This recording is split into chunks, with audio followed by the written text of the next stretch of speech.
You're now tuning in to Global News Sports. Come one, come all. Come one, come all. Come one, come all. Come one, come all. We want everybody to come. We want everybody to participate. Look, I want to be brief with this. Okay. Some suggestions on the continuation of the college football playoffs. Look, the SEC and the Big Ten didn't get where they're at by themselves, right? They needed the other conference to get where they at, right? Obviously. So let's look at it like this and let's do this, right? Instead of all the extra stuff, remember, greed is to one man's fall.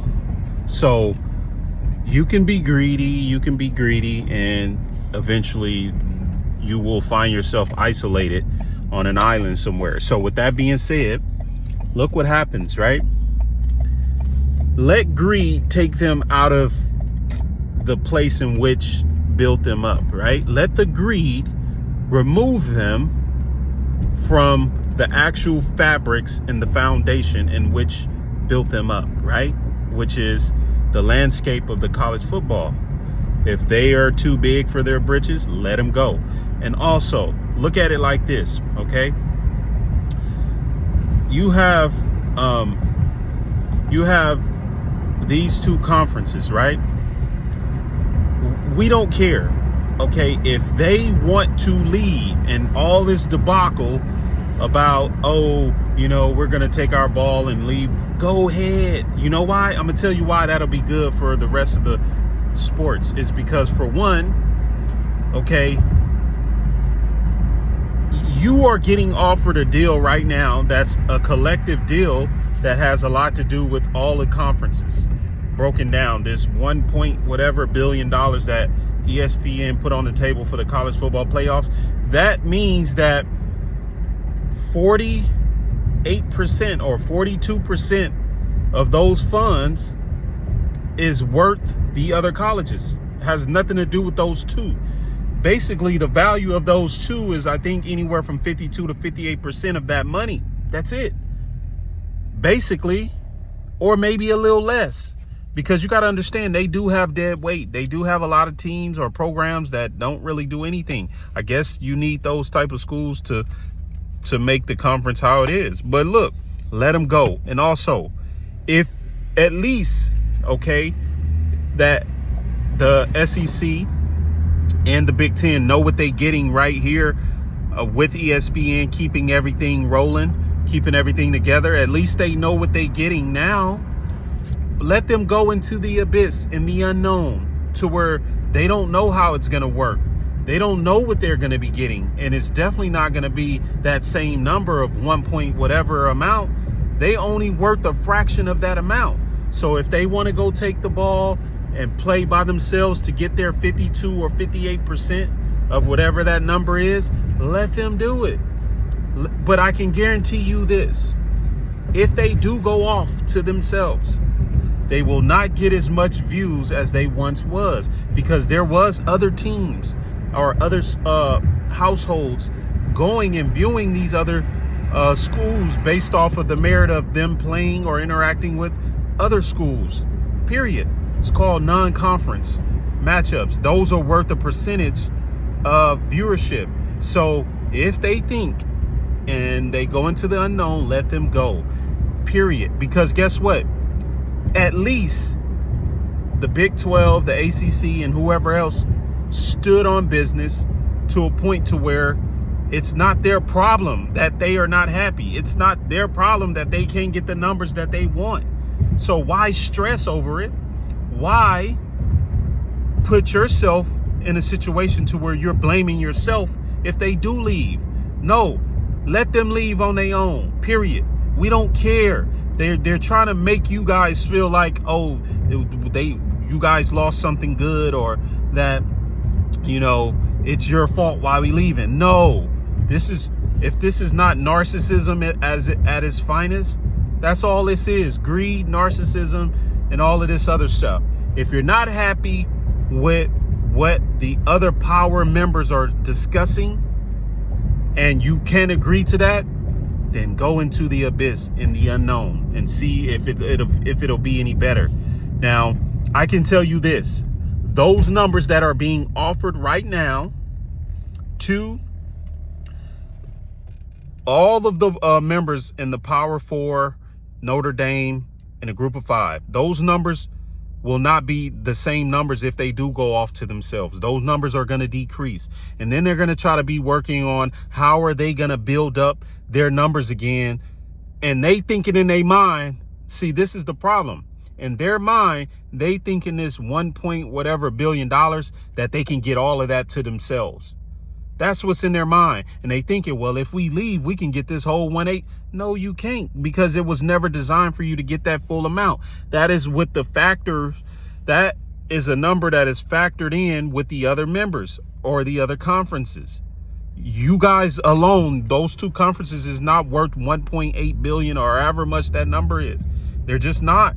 So if you don't want to play ball like how the landscape has been playing, and you're not happy with the TV numbers, you already got a huge gap with the TV numbers.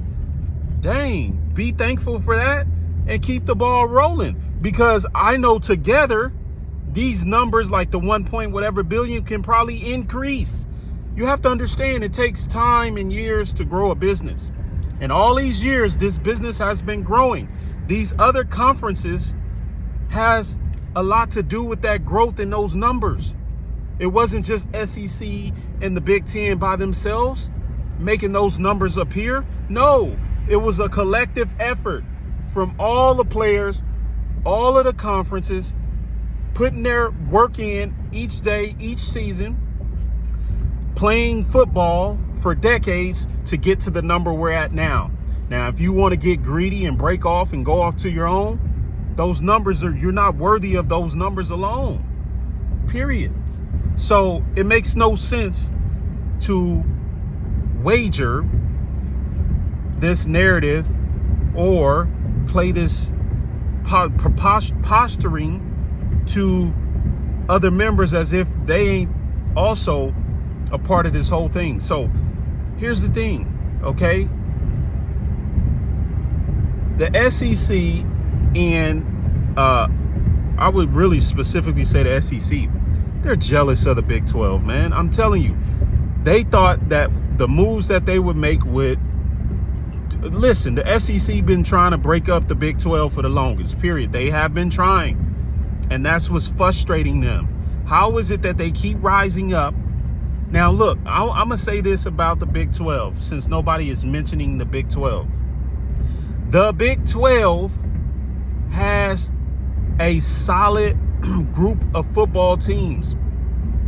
They don't have teams that are just like not producing. All of their players are consistent and they're like level, even, like it's like even. And when they work together or when they play each other, they have the potential to produce a team that is way better than what you see in other conferences, because they're not playing weak teams. They're not playing. There's no weak team in the Big 12 on the football side. There just isn't. So with that being said, it must be understood that I believe that those two conferences are afraid of what the Big 12 is going to do next. Now, to move forward, okay, I think that Brett Yarmark needs to do the exact same thing with basketball, period. Go ahead and grab all the basketball schools. And I'm not talking about the ones that don't play football. I'm talking about the powerhouse basketball programs.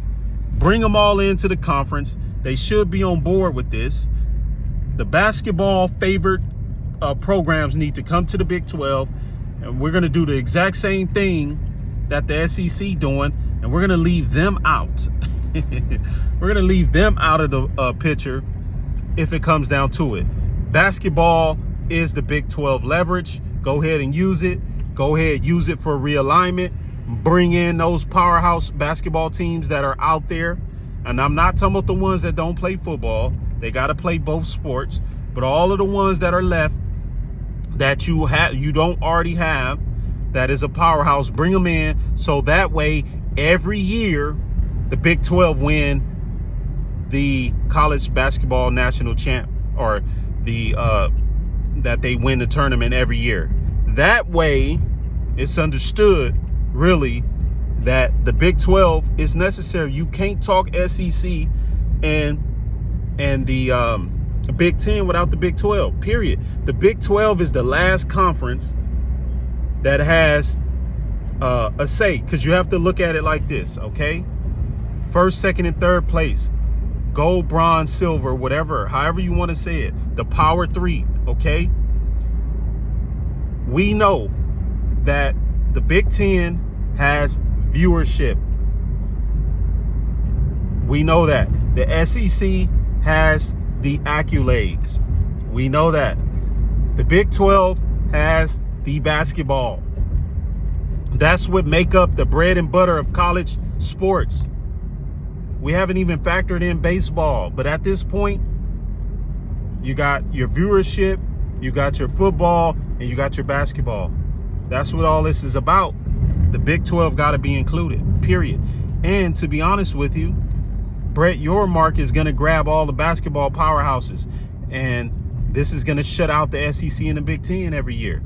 Are they going to be okay with that? Probably not. But that is the Big 12 power, is basketball, period. SEC football, Big 10 viewership. You mix all that into a pot. You mix all that into a pot of gumbo. What do you have? Good food, good TV ratings. You can't leave the Big 12 out. You have to bring in this combination of things to make it work. Now, anything after that, then yeah, maybe so. You can break off, but you can't break off with just those two. Big 12 have to be involved. They are a power basketball. That's a part of college sports. You got your basketball on one end, football on the other, viewership on the other. There you have it, your power three right there. Big 12, Big 10, and SEC. Anything else is unnecessary. Brett Yormark, go ahead and grab the rest of them power basketball schools. That's your leverage point. The Big 12 is dominant in basketball, and that is going to remain to be so. And it's just going to be the opposite of the SEC. And on any given day, football is going to be there too. So there you have it. You know, I doubt that that would be wise. I don't think it's wise for them to go off and play on their own. They're going to decrease their viewership. Everything, the numbers are going to go down instantly, period. They just are. And so, but it'll be wise if you take those three power conferences and somehow mesh them up into two divisions, or maybe even however you break that down into four divisions, one commissioner. You know, college football league, as I mentioned, you got your basketball like the NBA model, and then you got your football like the NFL model. It can work. You just can't have people with no experiences speaking on this. You have to have a collective. You have to have a collective group that comes together who are experts at this structure and this business and this marketing, and it will work. You got to get with the NBA and the NFL to do this. I mean, it's period. They've done it to perfection, and it can be done again. Once again, thank y'all for listening. Thank y'all for watching Global News Sports. Till next time, have a great day.